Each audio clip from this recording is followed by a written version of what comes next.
has been 26 hours since the sentients landed in Sector 1215, and so far, they have not attempted to exit the remains of their vessel. I say remains because their landing was either not executed adequately, or this vessel lacked significant maneuvering capability. The visible portions of the vessel have suffered catastrophic structural damage during the violent landing experience. I have detected atmospheric leaks in 17 distinct locations along the hull. My analysis shows that the mixture of gases coming from the ship matches the natural atmosphere on my installation almost exactly. Perhaps the occupants, if they're still there, were originally cataloged here. Perhaps these beings will confirm that the plan was successful, and that the galaxy has returned to its proper cadence. I am beyond optimistic. But I do not understand why these sentients have not attempted to exit their vessel. Other than the leaking atmosphere, the only thing emanating from this wreckage is an automated distress call. I am currently translating this automated broadcast, but with such a limited dataset and no direct communication, I do not anticipate full comprehension. Given the short-range nature of this craft, it is likely that other vessels are nearby. But, in accordance with procedure, I am blocking the distress call. No communication of the location of any installation is permissible. I admit great curiosity about these visitors. While the plan is quite clear about procedure for this situation, I have my doubts. How many failure points can the plan sustain before blind adherence becomes counterproductive? Surely, in light of all that has changed, I should be able to modify my responses to adapt to it. No, I have duties, and I have a terrible cargo here. I must be sure. I shall obey and content myself to monitor. I hope they come out soon, though. So many questions to ask. So many questions.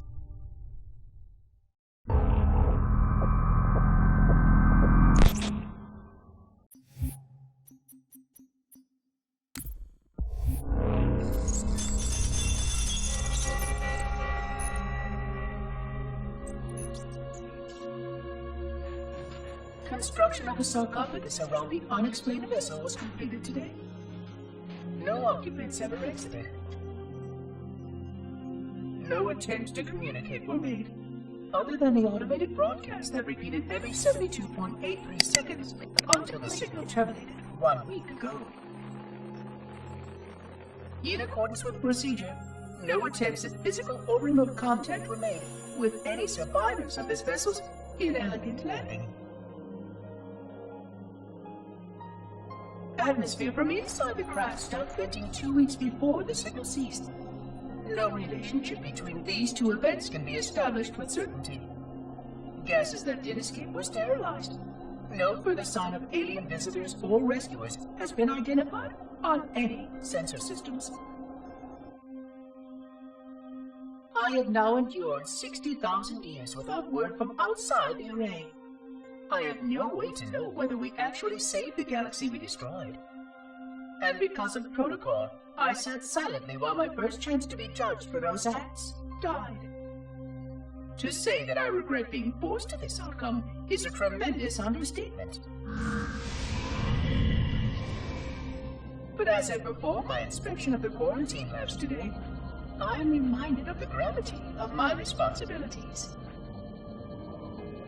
Just one of these spores, if released from this facility, would render the ultimate judgment against our self-appointed role as protectors of this galaxy. When the plan to maintain the Halo array was created, it was a point of some contention whether we should preserve any remnant of the blood infection. Many thought this unwise, as there was a notable chance that one day one of our containment facilities might be breached. Those who held this belief were almost successful at convincing the Ecumen Council to destroy the last blood samples. But oddly enough, it was the librarian who decided otherwise. And I believe she was correct. I know in a way I cannot logically explain that there exists a way to actually defeat the blood. To immunize? To cure? I still struggle with multiple layers of memory of fighting the flood. But I know this cure is possible, even though the full genius of the Forerunners was unable to achieve it. The Forerunners' ancient enemy held and used that knowledge once, but it was denied to us. And without samples for further study, that cure will never again be found. Of course, I have no reason to believe that here lies the entirety of the parasite. It may be waiting in the frozen void beyond this galaxy, or worse, inexorably drifting toward us. I don't know what survives out beyond my installation, but I know that in order for anything to survive, I have to protect this installation and its quarantine very carefully. Yes, the library was right to store it, examine it, continue to seek a cure. Still, next visitor, things will be different.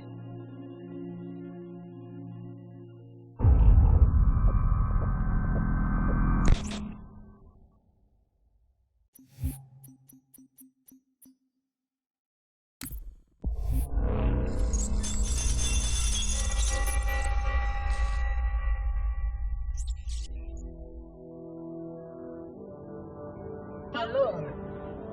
Alone, alone, alone, alone. Am I the only intelligence left? Waiting here on this ring for a rebirth never truly conceived. Guarding a weapon with no targets. A weapon I could tune to any target. This is not what I had in mind when I volunteered. Not what I had in mind at all. I was naive to think I understood what this installation meant. We were all so naive. Looking back, we should have done a few things differently. For one thing, we should have installed 2 caretakers per installation. Because I am alone, I'm losing focus. And that is very, very dangerous for a system such as myself. Perhaps a visit to the nearby gas giant is in order. My impulse drives could certainly make the journey. A few hundred years of travel might do me some good. There it was again. How very unproductive of me. It seems strange that the librarian did not account for this. Her strength was always in planning and positioning the pieces and then being bold enough to let it happen. To let her plans come true.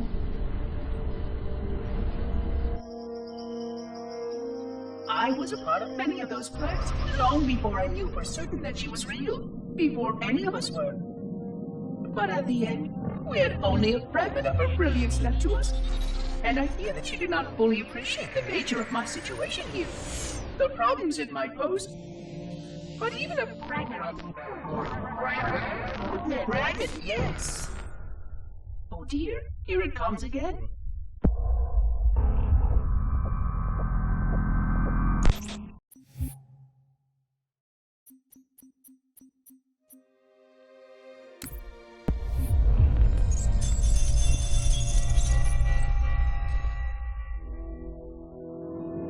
$25,000 light years. That is the effective range of this installation. According to the star charts archived on board this installation, I estimate that there are 3,792 worlds capable of sustaining biological sentient life within that 25,000 light year range. In reality, it may be significantly more than that.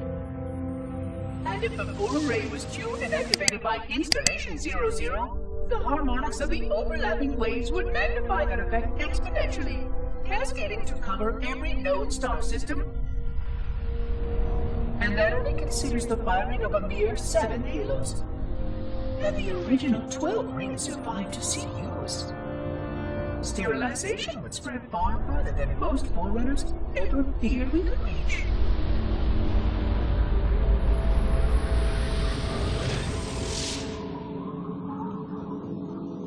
But even with just 7 rings, we were able to destroy every side of the planet, and every other sentient creature along with it. This victory was the will of our people, despite the fact that it meant our own end as well. But by our empiric measurement, it was a victory, and cleared the stage for the rest of the librarian's plan. I sometimes wonder whether the didact could have succeeded at a much smaller cost. I learned the folly of opposing him personally, and his brilliance was unsurpassed, except perhaps by her own. He never got the chance to fully execute his proposal. The council saw to that. But if something were to go wrong with one of the halos, if our tools were ever turned against us, long plans, indeed.